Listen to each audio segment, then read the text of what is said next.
এখন মিস করার মতো তো একজনই আছে, লেলাকে মিস করি, এছাড়াও তো আর কেউ নাই। ওরে ভালোবাসে কিন্তু ওর কাছে ফিরে যেতে চাই না, এটা হচ্ছে আমার লাস্ট। যখন আপনার স্ট্যাটাসটা চেঞ্জ হবে তখন আপনার আস্তে আস্তে সব কিছু চেঞ্জ হবে। পার মান্থ $5,000 দিচ্ছে। যখন একা থাকতাম তখন আমি বাজে আড্ডা এটা সেটা সব কিছুর মধ্যে লিপ্ত থাকতাম, কিন্তু ওর পাশে আসার পর একটা প্রপার একটা টোটালি একটা গাইডলাইন আসছে। আর আর্থিক সহযোগিতা অবশ্যই করছে, না লেলার কিছুটা অবশ্যই অবদান আছে, কারণ আমার তো একটা স্ট্যাটাস ওর ওর ধারা একটা চেঞ্জ হয়েছে, কিন্তু আমার যে ওই নিম্ন শ্রেণী থেকে উঠে আসার অবদানটা এটা টোটালি আমার উপর, অ্যান্ড আমার বাবা মার দোয়ার কারণে আমি উঠে আসছি। উঠে এসে আমি নিজে আমার বাবা মার খরচ চালাইছি প্রায় আপনার কত। লেলার সাথে পরিচয় আমার 21 সালের মাঝামাঝি, মানে ওর সাথে প্রায় 3 বছর যাবত পরিচিত আমার। কিন্তু আমার এই সোশ্যাল মিডিয়া কেরিয়ার হচ্ছে 7 বছর। 7 বছরের কেরিয়ার, ওর সাথে আমার পরিচয় 3 বছর। এর আগেও 4 বছর আমি ছিলাম, 4 বছর আমার ফ্যামিলিকে আমি ভালোভাবে রাখছি। আমি সবচেয়ে বেশি মিস করি আপাতত এখন এখন মিস করার মতো তো একজনই আছে, লেলাকে মিস করি, এছাড়াও তো আর কেউ নাই। ভাই একটা মানুষের সাথে কেন, একটা যদি আপনি কুকুর বিড়ালের সাথেও থাকেন, পশু প্রাণীর সাথেও যদি আপনার 4টা বছর থাকেন বা 3.5 বছর থাকেন, তখন তার প্রতি আপনার একটা মায়া জন্মাবে, তার জন্য একটা ভালোবাসা আপনার তৈরি হবে। এরকমই এখন হচ্ছে যে ওরে ভালোবাসে কিন্তু ওর কাছে ফিরে যেতে চাই না, এটা হচ্ছে আমার লাস্ট। একটা জিনিস কি, আপনার যখন আপনার স্ট্যাটাসটা চেঞ্জ হবে তখন আপনার আস্তে আস্তে সব কিছু চেঞ্জ হবে। সো আমি যে একটা জায়গায় ছিলাম, আমার মন মতো ছিলাম, আমি আমার মতন আমার দিক থেকে আমি আলহামদুলিল্লাহ ভালো ছিলাম। মাসে 50,000 60,000 এমনও মাস ছিল যে যখন আমি 2.5 লাখ টাকা পর্যন্ত স্যালারি পাইছি আমি নিজে, তখন আমি লেলার সাথে পরিচয় নেই। এটা আমি লাইকেতে লাইভ করতাম, অ্যান্ড লাইভে আমি এমনও মাস গেছে আমি 1 মাসে 2.5 লাখ টাকা স্যালারি পেয়েছি। সো এগুলো আমার রেকর্ড আছে। হ্যাঁ, এটা কিন্তু লেলার সাথে পরিচয় হওয়ার আগে। তারপর লেলার সাথে পরিচয় হওয়ার পরেও লেলার মাধ্যমে না, তখন লেলাকে নিয়ে ভিডিও করি না, লেলার ভার্চুয়াল জগতে আসে নাই।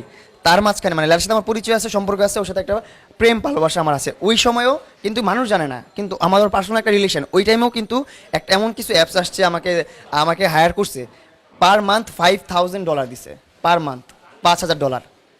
ওই পিকচারগুলো আমার কাছে নেই, অবশ্যই লেলার কাছে আছে, লেলার কাছে দেখতে পারবেন। আমি যখন স্যালারিগুলো পাইছি লেলার উপরে রেখে আমি ছবি তুলছি। লেলার অবদান তো অবশ্যই আছে, লেলার অবদান থাকবে না কেন।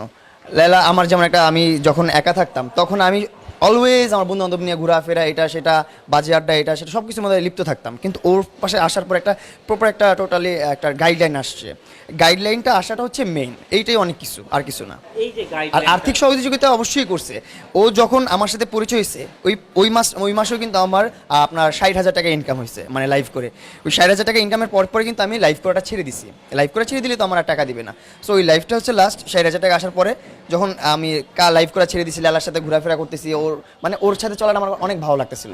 ওর সাথে থাকাটাই অনেক, মানে আছে না কিছু মানুষ কাছে থাকলে অনেক শান্তি ফিল হয়, ওইরকম ছিল ব্যাপারটা আর কি। ওর সাথে থাকতাম, ঘুরতাম ফিরতাম, লাইফ শেপ করতে ভালো লাগতো না, নিজে থেকেই ভালো লাগতো না, ইচ্ছা হইতো না লাইফ শেপ করতে।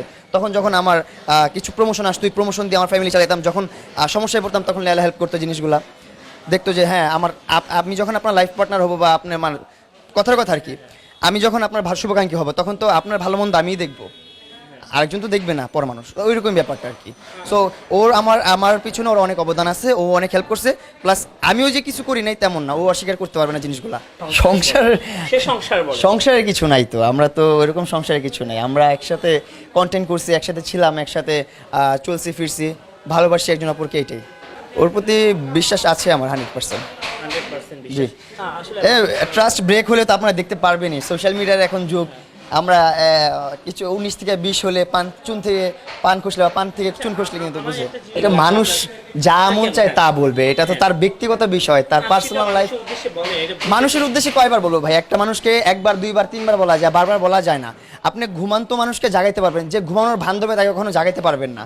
সেটাই তো বললাম আমি, যে ওকে ভালোবাসি কিন্তু ফিরে যেতে চাই না, আমি চাই না। এটা ভিতর থেকে একটা তেক্ততা কাজ করতেছে, ভিতর থেকে অন্যরকম একটা কাজ করতেছে না। অনেক কিছু করছে এর আগে সব ভুল আমার ছিল, সব ভুল আমার ছিল, আর এবারও আমার ভুল ছিল, সব আমার ভুল। আমি ওর কখনো ভুল দিই না, ঠিক আছে? সব ভুলই আমার। তারপরও আমি বলতেছি আমি যাবো না।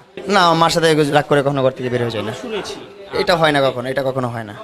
আমি বাসা থেকে বের হয়ে কখনো রাগ করে বের হয়ে বা বাইরে থাকি না, কিন্তু বাসা থেকে বের হয়ে অনেক সময় বাইরে থাকছি। হ্যাঁ, আমার ব্যাকগ্রাউন্ডটাই ব্যবসার উপর, কারণ আমার বাবা যখন বিদেশে অনেক টাকা মাইর খাইছে, অনেক টাকা লস হওয়ার পর ওনার এমনিতেই অনেক মানে শারীরিক সমস্যা, মানসিক সমস্যা হয়ে গেছিলো, অনেক টাকা মাইর খেয়েছিল, তখন উনি ভেঙে পড়ছিল ভিতর থেকে। সো তারপর হচ্ছে যে আমরা বিজনেসের দিকে আগিয়েছিলাম, যেমন আমাদের অনেকগুলো শপ ছিল, আমাদের 2টা শপ ছিল। তো ওইখানে বিজনেস করতাম, আমার বাবা মা আমি, আমরা সবাই মিলে বিজনেস করতাম। আর আমার ভাই বোন বাকসবন প্রতিবন্ধী, ওরা মুখে বলতে পারতো না, কানে শুনতে পারতো না, ওরা শুধু দেখতো। ওরা অলওয়েজ আমাদের দোকানে বসতো, পাহারা দিত যে যখন চুরি চামারি মানুষ করে কিনা, বা ওই আসে না একটু দেখার মতন। ওদের তো মাইন্ড অনেক শার্প, ওরা দেখে কি হচ্ছে না হচ্ছে, ওরা মাইন্ডে রাখতে পারে, খেলতে পারে মাইন্ড নিয়ে। সো ওরা থাকতো ওইরকম করতো। আর আমি ছোটোবেলা থেকে হচ্ছে যে আমার বাবা মার সাথে আমি তাল মিলিয়ে চলছি অ্যান্ড চেষ্টা করছি আমার বাবা মাকে সহযোগিতা করার। বাদ বাকিটা আমার বাবার কাছ থেকে শুনতে পারবেন যখন ওনাদের সামনে পড়বে। আসলে